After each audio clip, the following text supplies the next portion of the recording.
আসসালামু আলাইকুম।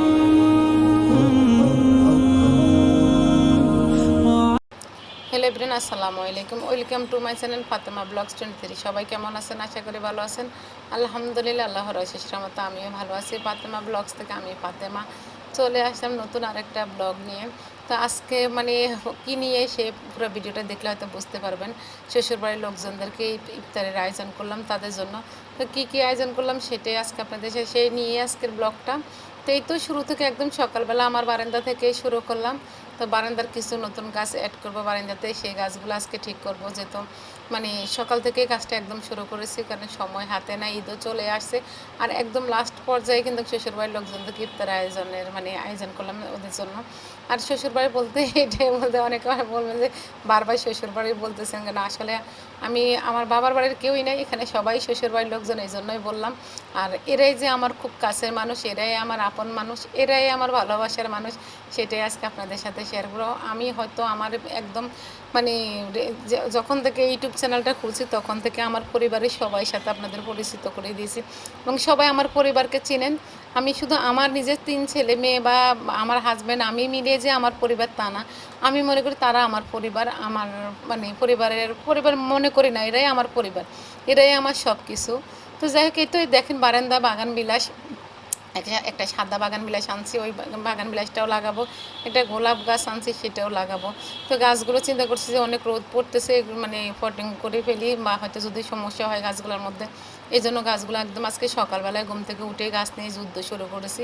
আর সেটাও আপনাদের সাথে শেয়ার করবো। এই তো দেখেন মানে একটা গোলাপ আনছি, একটা বাগান বিলাস আনছি, 2টা গাছ আনছি। আর এগুলো আমার আগেরই সেমি ইনডোর গাছ, ওগুলা একটা পট চেঞ্জ করবো, এই জন্য বেশি বড় হয়ে গেছে গাছগুলা। তো আমার বারান্দার মধ্যেই আপনার শুধু জবা গাছটাই বেশি, 4-5টা জবা চাই, হলুদ, লাল, গোলাপি, কমলা, এরকম জবা আছে।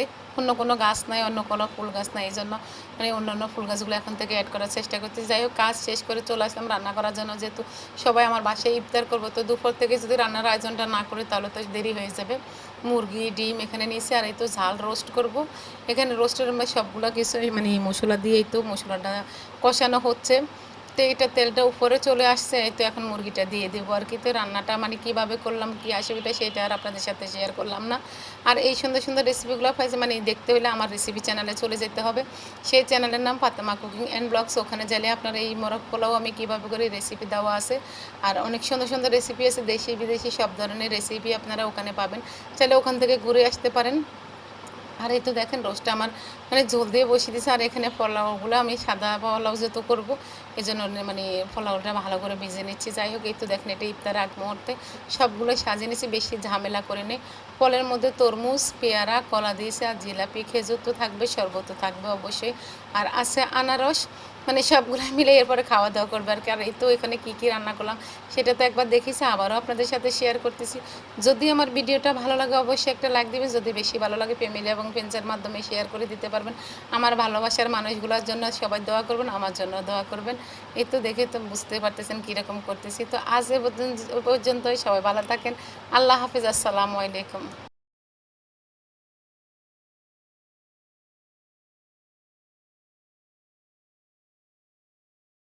আসসালাম।